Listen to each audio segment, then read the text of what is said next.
Halo pemirsa, apa kabar? Saya David Silahoy kembali ke The Comments, dan kali ini kita lihat bahwa dunia sedang dalam gonjang-ganjing ya. Geopolitik dunia juga tidak menentu, ada uncertainty di sana-sini termasuk ekonomi dunia. Dan juga kalau kita lihat ke dalam negeri, seperti apa kita harus kemudian mengambil langkah-langkah dalam mengamankan nilai aset kita, atau bahkan mungkin kita bisa mencari peluang untuk memultiplikasikan aset kita. Nah, untuk membicarakan mengenai hal ini, tentunya sudah ada narasumber yang kredibel di bidangnya. Kita akan bincang-bincang dengan Presiden Direktur BitTime, Roni Prasetya. Pak Roni, selamat datang di iNews Media Group. Terima kasih Mbak David. Ya, terima kasih. Ini The Comment ya. Jadi kita mau tanya-tanya dan karena ada beberapa komen-komen dari masyarakat juga yang kemudian menanyakan beberapa hal seperti kondisi geopolitik kita yang seperti sekarang ini. Baiknya itu kita mesti bagaimana begitu. Nah, tapi kalau dari pandangan Anda sendiri sebagai pelaku pasar nih ya, seperti apa sebenarnya geopolitik ini mempengaruhi ekonomi Indonesia? Terima kasih Pak David untuk waktunya dan waktunya untuk saya juga dapat bisa di sini, kesempatan yang luar biasa sore hari ini ya Pak. Memang sekarang kondisi geopolitik tentunya dengan adanya perang yang terjadi, ini membuat situasi ekonomi sangat tidak menentu. Nggak cuma di Indonesia tapi secara global, di mana kita melihat pergerakan mata uang yang naik turun, kondisi ekonomi yang sangat terdampak tentunya di berbagai sektor yang juga kita rasakan di sektor sehari-hari juga tentunya, sehingga banyak kebingungan dan keraguan dari masyarakat tentunya, mesti kemana nih gitu ya.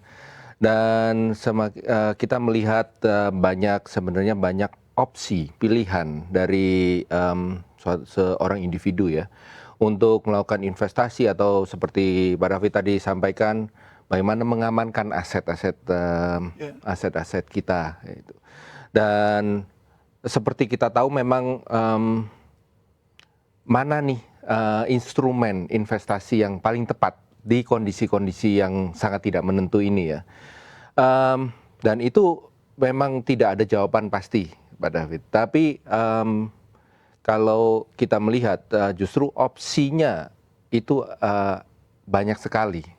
Jadi kita nggak cuma taruh di bank gitu ya, atau suatu bentuk deposito yang tradisional. Mungkin itu yang paling safe gitu ya. Juga ada yang ngomong, wah kalau rupiah melemah, US dollar menguat, bagaimana? Satu bentuk investasi dalam bentuk currency asing atau mata uang asing itu juga menjadi suatu pilihan. Juga komoditas yang lagi hot nih, mungkin emas yang katanya naik terus, itu menjadi suatu pilihan investasi juga. Tapi ini belakangan Mas agak turun lagi. Iya, maka itu. Ini agak fenomena juga ya, karena emas turun, IHSG juga turun walaupun ini lagi bouncing back ya, cuman lagi mulai kembali naik lagi, tapi itu juga turun, diiringi dengan US dollar, rupiah menguat sedikit dibanding sebelumnya, menguat sedikit, tapi kemudian Pertamax naik. Aduh, ini kan bikin orang jadi bingung ya, ketar-ketir. Iya, serba salah gitu ya. Ya, memang kondisi sekarang sangat berbeda dibanding kita ngomong 10-20 tahun lalu, di mana kondisi lebih dapat diprediksi, lebih stabil, ada yang istilahnya safe haven dan lain sebagainya gitu ya. Di mana sekarang ini pergerakan pasar dari segi manapun itu berubah dengan sangat cepatnya. Seperti kehidupan masyarakat sekarang ini bisa dibilang perubahan-perubahan tren dan lain sebagainya itu sangat cepat berubah. Dan sebenarnya itulah yang membuat teknologi ya Pak ya, dengan perubahan teknologi yang ada. Jadi semua tren perubahan itu terjadi dengan sangat-sangat cepat, speednya dengan teknologi yang ada. Dan itu sebenarnya yang terjadi di dunia investasi juga, di mana pas itu emas naik terus, seperti Bapak bilang sekarang lagi turun nih gitu ya. Apanya US dollarnya yang naik gitu ya, sekarang agak turun lagi gitu. IHSG tiba-tiba naik nih semalam gitu ya, dan hal-hal tersebut itu perlu kita cermati, dan sebenarnya teknologi ini akhirnya hadir karena perubahan atau pergerakan yang sangat cepat tersebut, dan bagaimana kita menanggapi atau menggunakan teknologi untuk mengikuti perubahan-perubahan yang sangat cepat terjadi ini, Pak. Nah, jadi kalau kita ngomong safe haven itu mungkin sudah hampir bisa dibilang itu era yang sudah terlewatkan, Pak. Maksudnya apa? Artinya safe haven udah nggak ada lagi sekarang? Atau yang seperti emas, seperti US dollar itu sudah nggak apa? Tidak menjanjikan lagi karena volatilitas tadi? Bukan tidak menjanjikan, bukan tidak ada, tapi karena teknologi yang ada sekarang, pergerakan yang sangat cepat, itu menyebabkan kalau safe haven itu kan konteksnya istilahnya kasarnya nggak perlu mikir, taruh sini udah pasti aman gitu ya. Dan itu sudah tidak ada karena pergerakan atau tren itu sebenarnya dari dulu sampai sekarang juga ada. Cuma dulu mungkin lebih lambat karena teknologinya belum ada, Pak. Tapi karena dengan teknologi yang ada sekarang ini, perubahan atau pergerakan itu terjadi sangat cepat. Oh gitu ya. Jadi seperti apa itu maksudnya teknologi-teknologi yang kemudian mempengaruhi diversifikasi dari apa namanya aset ya? Ya. Kasarnya kalau dulu mungkin informasi teknologi ya kalau kita bilang ya. Jadi informasi yang sekarang ini kan dengan teknologi kita tahu hari ini juga ada kejadian apa di Amerika, kejadian apa yang terjadi di yang kondisi sekarang perang yang terjadi. Mungkin dulu kita tahu ceritanya atau tahu beritanya itu terlambat beberapa hari atau bagaimana gitu ya. Dan sekarang ini kan by minutes, by seconds itu kita udah tahu nih melalui teknologi yang ada, pemberitaan yang ada. Nah itu yang terjadi, Pak. Jadi pergerakan apa yang terjadi di dunia itu sangat cepat informasi itu tersampaikan. Sehingga pergerakan kalau kita ngomong sekarang lagi membicarakan investasi, pergerakan investasi pun terjadi sangat cepat mengikuti informasi yang sangat cepat tersebut. Begitu ya? Iya. Bisa kasih gambaran sedikit nggak ke pemirsa The Comments Team? Itu kalau bisa dijadikan apa? Sesuatu yang real, yang diajawantahkan kalau bahasanya kita tuh, itu apa itu yang kemudian bisa dijadikan diversifikasi aset? Oke, sekarang kan kita ngomong diversifikasi ada beberapa bentuk ya. Kita ngomong kalau ya seperti tadi saya sampaikan deposito di bank itu kan salah satu bentuk. Betul. Komoditas seperti emas atau perak itu jadi salah satu bentuk. Stock market, udah itu bonds, government bonds gitu ya. Dan salah satunya kalau sekarang yang zaman Gen Z sekarang ini adalah kripto. Kripto. Nah itu juga salah satu bentuk investasi zaman sekarang kasarnya, dan ini sudah diatur dan dilegalisasi oleh pemerintah Indonesia melalui POJK yang ada. Itu investasi aset ya? Investasi aset digital. Investasi aset digital. Betul. Dan ini menjanjikan ya? Kalau saya lihat nih, memang saya baru lihat chartnya, Bitcoin ini lagi turun.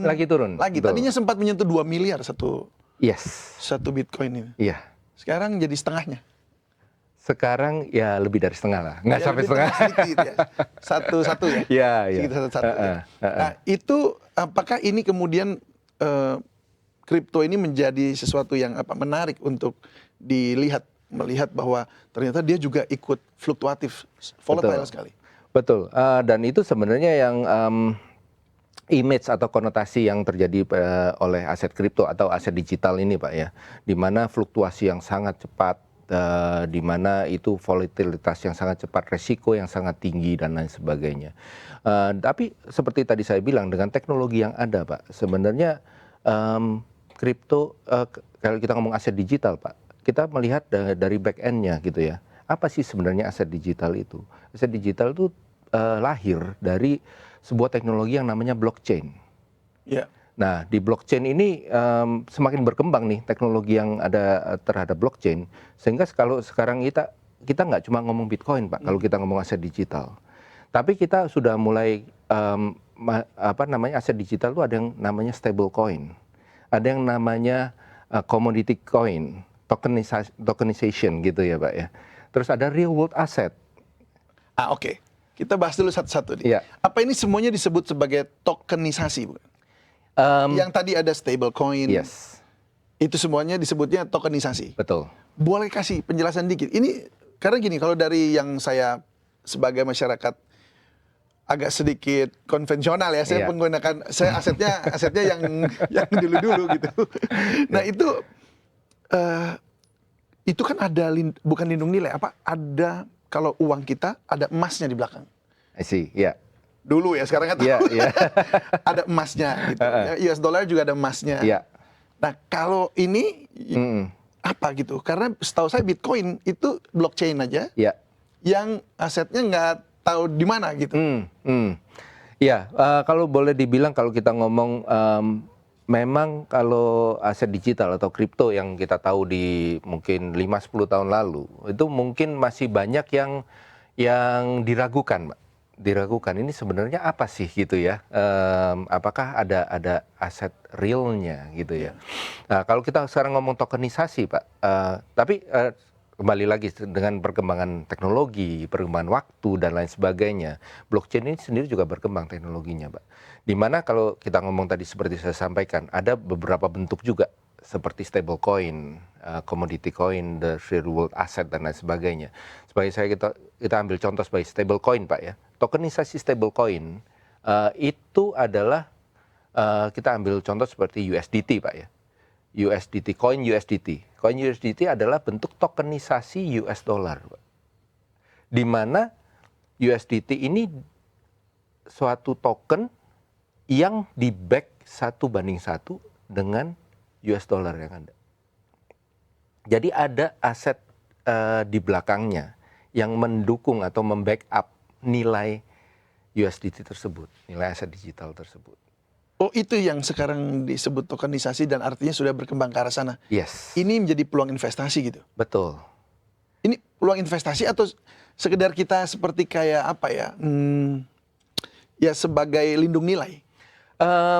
Bisa dibilang dua-duanya, Pak. Jadi kalau kita ngomong tadi, kita ngomong stable coin, kita ambil contoh ya. Sekarang kalau kita ngomong commodity coin, seperti XAUT. XAUT adalah bentuk tokenisasi emas.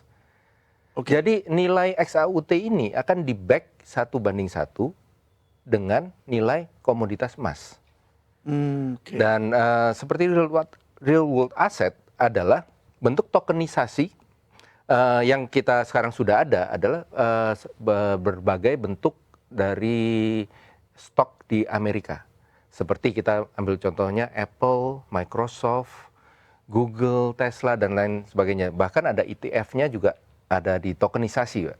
Oh gitu, jadi real asetnya dia, Apple misalnya, lalu dijadikan ditokenisasi tadi. Betul, betul sekali.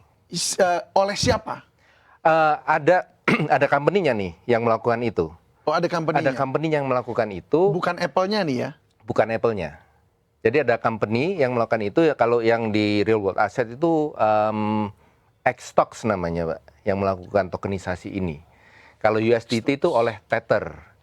Oh, ini sudah ada nama-nama ini memang sudah bisa diakses. Kita bisa tahu nih perusahaan punya kredibilitasnya bagus begitu ya? Yes, bisa diverifikasi dan lain sebagainya. Oke. Ya, sebagai info juga, maksudnya Bitam sebagai sebuah exchange di Indonesia yang berlisensi dan diawasi dan di bawah naungan OJK juga dan bursa, kita hanya melisted token-token yang sudah masuk whitelist di OJK. Jadi kita nggak sembarangan juga, Pak, untuk. Oke, jadi Bittime sendiri juga sudah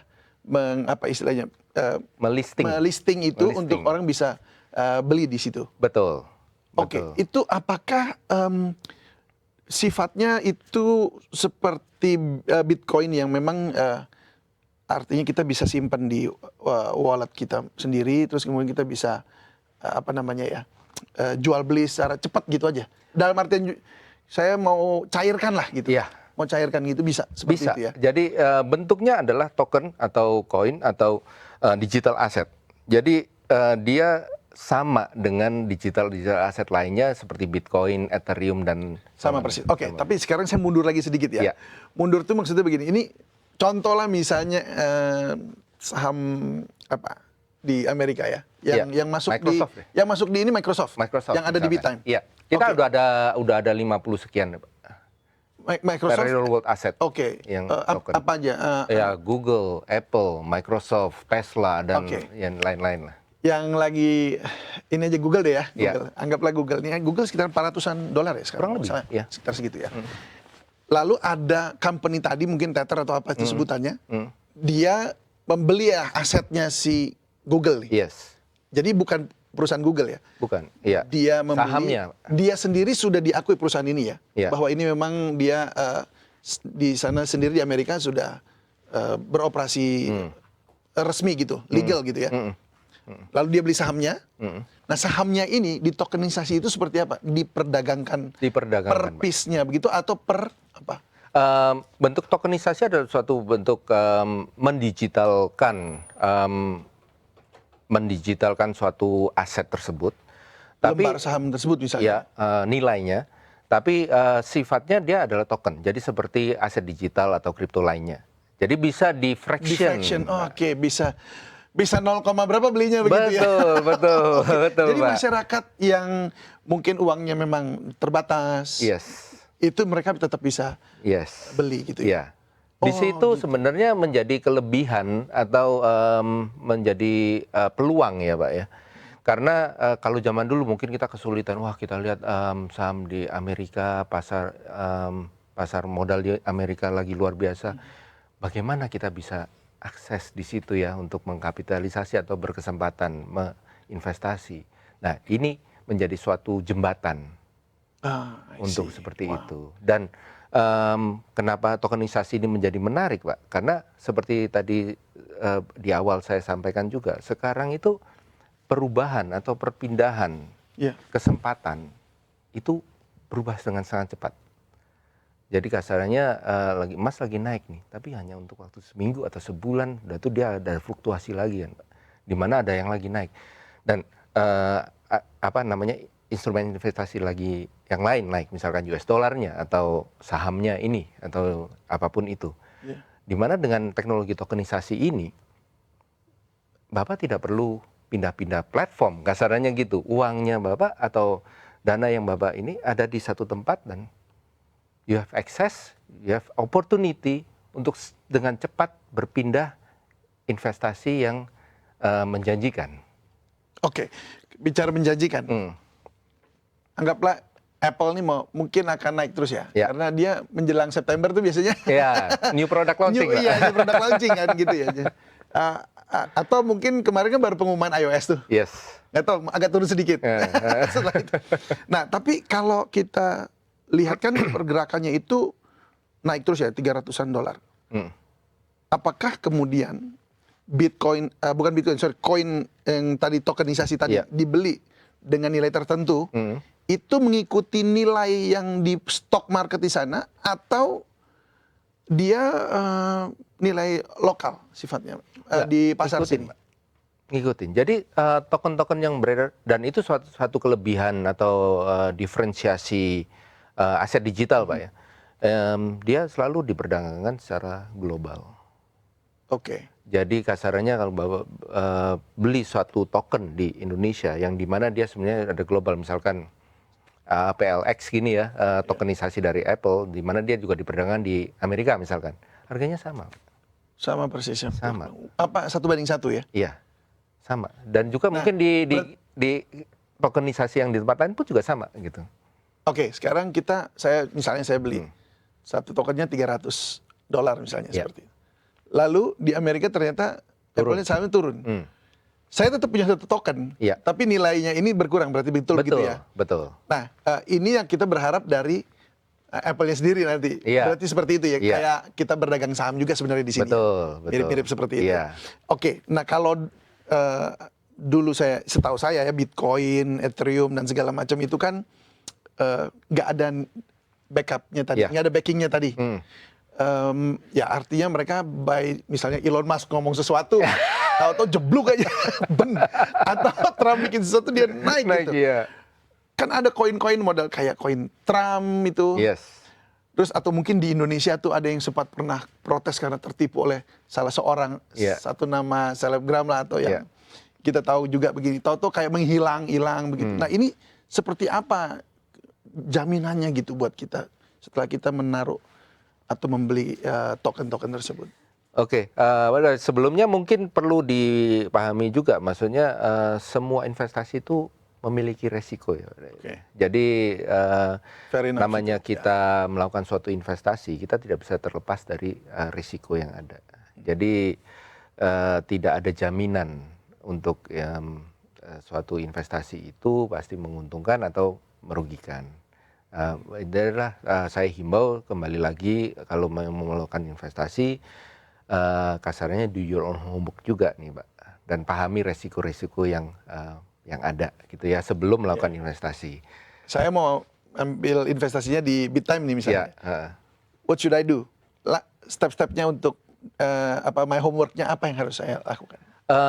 Ya pertama-tama kenali profil resiko Anda sendiri ya, tentunya. Anda lebih kasarannya lebih konservatif kasarannya atau risk taker atau apa, dan mengukur kapasitas masing-masing ya, yang dimana tidak ada yang bisa mengajari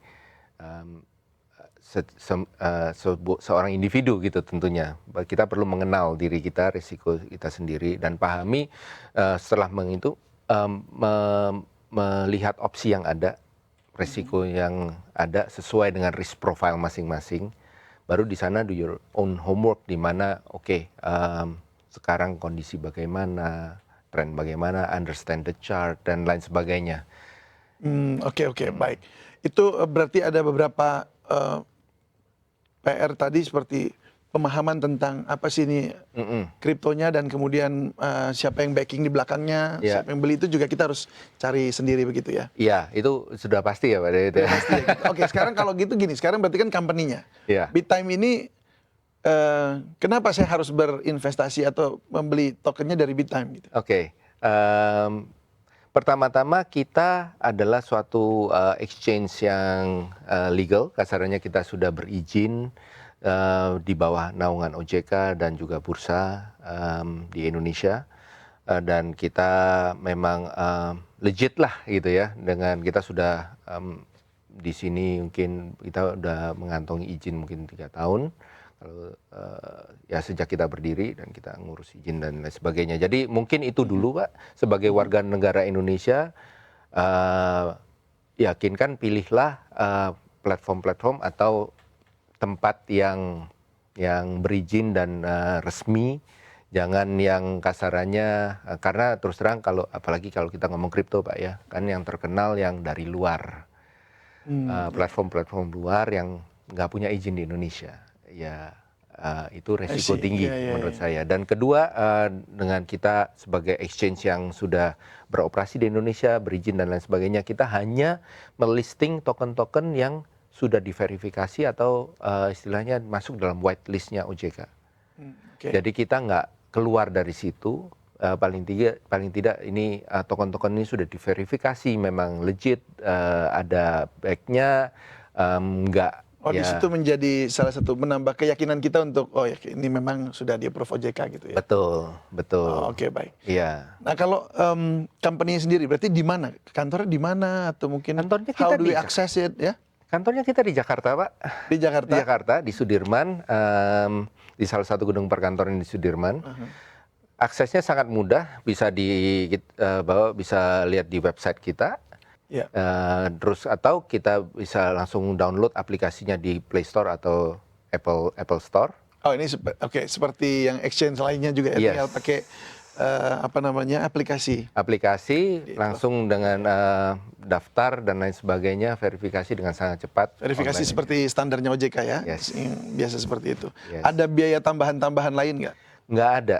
Jadi kita bahkan karena tadi seperti investasi ya, instrumen yang kelebihan kita bisa Bapak bisa langsung masukin probably daftar dan lain sebagainya. In 10 minutes you can start trading. Oke. Dengan biaya yang sangat murah, kasarannya cuma perlu deposit minimum 10.000, Bapak bisa mulai 10.000 10.000 saja. mulai beli Dan 0, bisa, berapa itu iya, tadi ya. dan bisa mulai dengan trading. Kalau bisa swap, kita ada feature swap ke USDT yang tadi stablecoin USD Iya, ya, dengan zero fee. Oke. Jadi gratis kasarannya. Gratis itu Iya.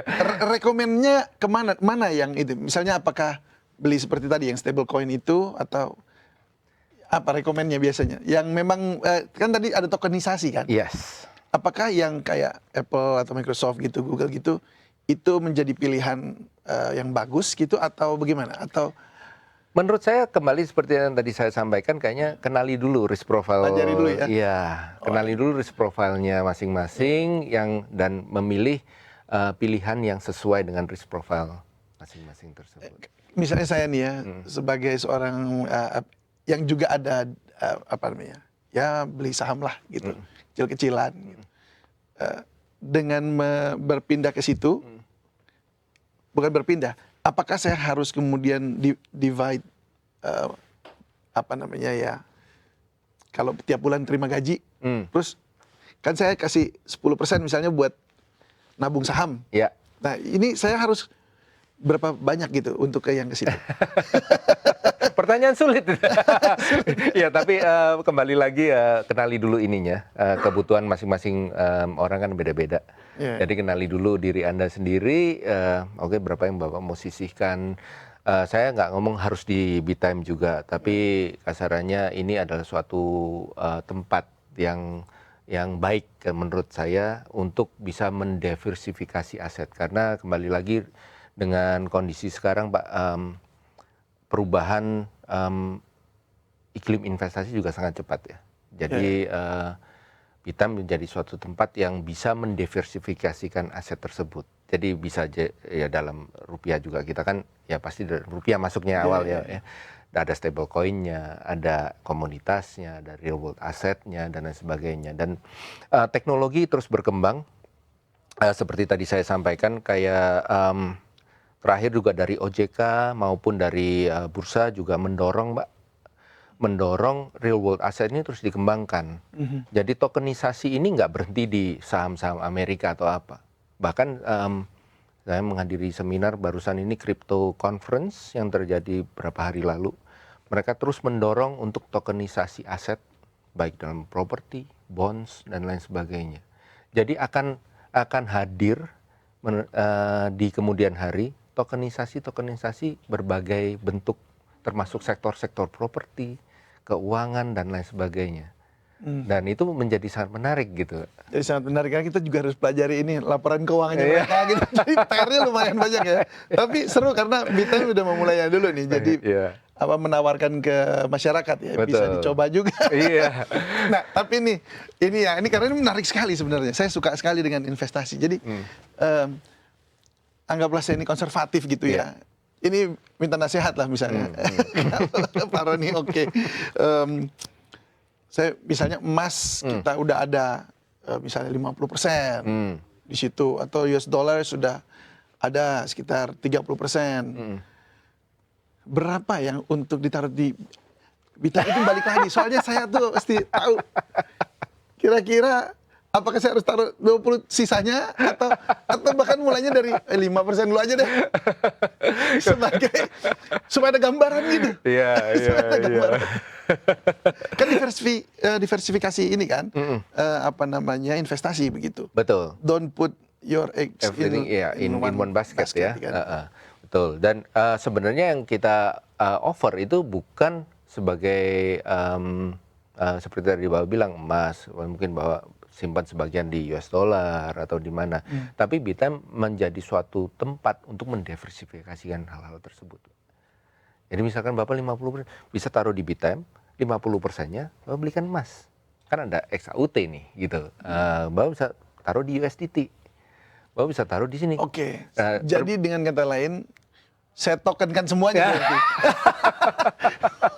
Gitu ya maksudnya. Oh Bukan Pak, mendiversifikasikan risiko. Iya. Tapi nah, kelebihannya lagi adalah misalkan Bapak megang emas nih, emas fisik gitu ya. It's just sitting there kan. Nunggu value-nya naik. Sedangkan kalau taruh di tokenisasi emas tersebut, sementara menunggu atau kita jangka panjang mungkin Bapak lihatnya 1 tahun ke depan atau apa, kita punya offer yang namanya staking, di mana Bapak taruh aset-aset atau token-token yang idle tersebut, sementara lagi idle nih, bisa menghasilkan reward untuk Bapak. Jadi kasarannya Ada rewardnya. yes, jadi staking itu adalah suatu bentuk reward Pak, untuk token-token yang Bapak yang lagi idle kasarannya begitu, lagi menunggu nih, lagi taruh dulu. Oke, gambarannya kalau ini saya misalnya punya itu tadi ya, atau dalam US dollar, misalnya ada account dollar, Iya. lalu saya beli Indondah yang obligasi dolar untuk dapetin yieldnya. Iya. Kurang lebih apa kayak begitu maksudnya staking? Atau Yes, gimana? in that way, yes. Jadi seperti itu, Pak. Jadi Oke, seperti itu. jadi kita nggak bisa tarik.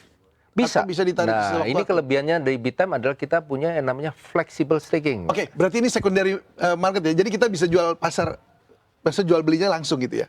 Bukan jual beli nih. Ini kasarnya staking ini naruh dan dia akan beranak lah. Kasarnya begitu ya, Pak ya. Ya beranak, tapi berarti dana koin tersebut nggak bisa yang lagi di staking nggak bisa Nggak bisa ditarik. Jadi kalau kayak deposito gitu.